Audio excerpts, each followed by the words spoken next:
Olá, olá! Vou começar mais uma série no meu Rafael Verdon's World. Desta vez estamos indo na história ao nosso mundo antigo e pensei que possamos começar esta série com duas partes sobre o que poderia ser o início da nossa civilização. Nesta primeira parte aprenderemos mais sobre os sumérios, enquanto na próxima semana falaremos em profundidade sobre os que podem ter nos criado, o Anunnaki. O berço da civilização geralmente é assumido no atual Iraque e no Kuwait, ou na antiga Mesopotâmia. A região mais ao sul era chamada de Suméria, ou Terra dos Reis Civilizados, na língua de acadiana. No entanto, os sumérios se chamavam de pessoas de cabeça negra, ou cabeça preta, e tinham uma linguagem escrita chamada script cuneiforme. Neste roteiro, Suméria simplesmente significava a terra ou a terra das pessoas com cabeça negra. O roteiro cuneiforme foi um sistema de escrita em forma de cunha criada para o motivo comum de manter contas e registros de transações comerciais que em seguida se transformaram em um sistema de escrita de pleno direito que foi usado por mais que 3.000 anos por mais de uma dúzia de culturas diferentes. Acredita-se que a região da Suméria fosse habitada em torno de 4.500 AC, antes Cristo, Mas a evidência foi descobrida que prova que eles se mudaram de uma sociedade caçadores-coletores para um agrário antes de 5.000 AC. Os Ubaid foram os primeiros agentes da civilização na região e em que ponto os sumérios entraram na área é desconhecido. Os sumérios são creditados com muitas invenções como a roda, a escrita, o barco de vela, processos agrícolas como irrigação e o conceito da cidade. Entre os mais importantes foram Eridu, Uruk, Ur, Larsa e Sin, Abat, Kula, Lagash, Nippur e Kish. E observar-se que foram fundados pelo menos como aldeias muitos antes do que 5.000 AC pelo povo Ubaid. Havia uma mudança sutil de um rei sacerdote conhecido como um Ensi para um conceito mais moderno do rei conhecido como Lugal. Durante esse tempo, os estados da cidade de Suméria determinaram o controle dos direitos das terras arvenses e da água até surgimento da primeira dinastia de Lagash em 2500 AC.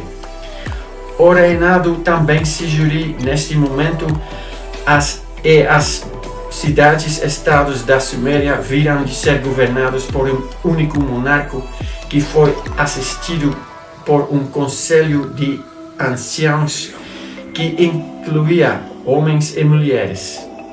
Há uma lista de reis sumérios escrita por um escriba da cidade de Lagash em algum momento em torno de 2100 AC, listando Etana de Kish como o primeiro rei. Etana é famoso pelo mito de homem que ascendeu a céu na parte de trás de uma águia e, como outros reis, era conhecido pelos feitos sobre-humanos e heroísmo.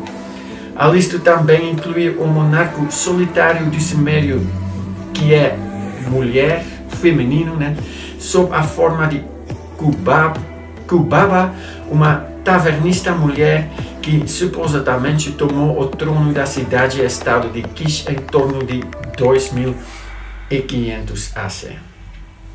Uma coisa que vale a pena mencionar bem é o Epic of Gilgamesh, um poema de 3.000 linhas que segue das aventuras de um rei sumério enquanto a luta contra o monstro da floresta e a busca do segredo da vida eterna. Muitos agora acreditam que ele é baseado de um rei real que serviu como o quinto governante da cidade de Uruk. Eles foram bem-vindos comerciais e ainda estão orgulhosos da cidade grande Uruk de cerca 8.000.000 de habitantes, a maior na época. Um jovem que mais tarde afirmou que ter sido jardineiro do rei tomou o trono. Seu nome era Sargon de Akkad e ele fez o Império Acadiano, o primeiro império multinacional do mundo. Depois que os Gutans invadiram do norte, uma época escura na história suméria começou. Os Gutianos foram considerados como um castigo enviado pelos deuses. Depois disso, houve a terceira dinastia da cidade de Ur, a Renascença da Suméria, que envolveu muitos primeiros na civilização humana, como as primeiras escolas, os primeiros provérbios, os primeiros messias, as primeiras histórias de Noé e inundações, o primeiro amor-canção, o primeiro aquário, os primeiros precedentes legais nos processos judiciais e o primeiro conto de um deus moribundo e ressuscitado e os primeiros cantos funerais, os primeiros parábolos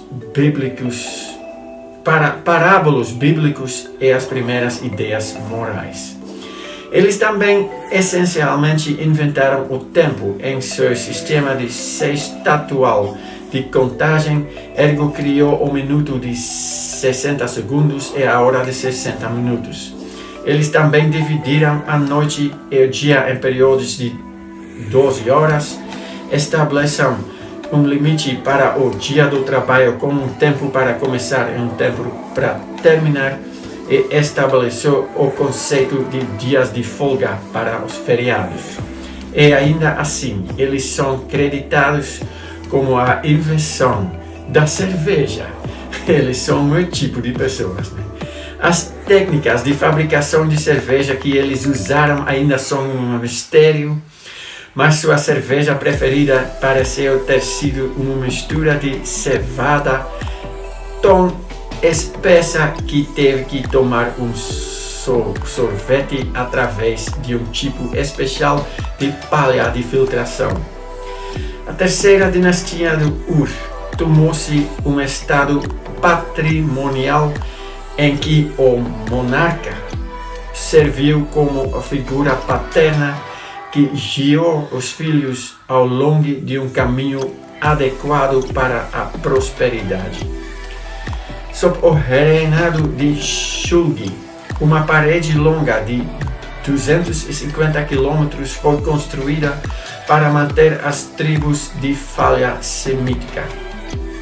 O filho, o neto e o bisneto de Shulgi renovaram e fortaleceram o muro para manter aqueles que chamavam as bárbaros, mas em última instância o vizinho Elam rompeu a parede e marchou em Ur. Depois de uma grave fome resultante das mudanças climáticas e dos excessos de uso da terra, muitos migraram e acharam que entre eles é o pai de Abraham, o patriarca, que deixou Ur para se estabelecer na terra de Canaã. Os sumérios acreditam que o universo foi criado a partir de caos e humanos como deuses foram chamados a dominar a terra. Enki e sua meia-irmã Ninki propuseram criar homens para fazer o trabalho, do modo que um Deus foi morto e seu corpo e sangue foram misturados com a argila para criar o primeiro ser humano. O primeiro homem foi criado no Éden, a época de Gilgamesh. O Éden é mencionado como um jardim dos deuses e está localizado em algum lugar da Mesopotâmia entre os rios Tigres e Eufrates. Isso está familiar um pouco? Inicialmente, os seres humanos não conseguiram se reproduzir, de modo que foram modificados sem a aprovação do irmão do Enki, Enlil, e começou um conflito entre os deuses. Enlil tomou-se o adversário do homem e dos homens serviu os deuses e passou por muitas dificuldades e sofrimentos. O pai desses deuses, o deus dos deuses, se chamava Anu, a partir do qual vem o termo Anunnaki. E chegamos ao final desta parte e ao início do próximo. Vamos discutir o Anunnaki com mais detalhes na próxima semana. Se eu deixasse alguma coisa ou você tem algo para adicionar, não hesite em fazê-lo. Suas opiniões e pensamentos são muito apreciados, então deixe seus comentários abaixo. Mas lembre-se, seja respeitoso, porque existem pessoas reais, com sentimentos reais, do outro lado. Se você gostou desse vídeo, você pode curtir, compartilhar e se inscrever no meu canal, né? Eu tenho o meu canal YouDecide que você pode querer assistir e do meu esquino deste mundo antigo para o seu. Espero vê-lo na próxima vez. Tchau!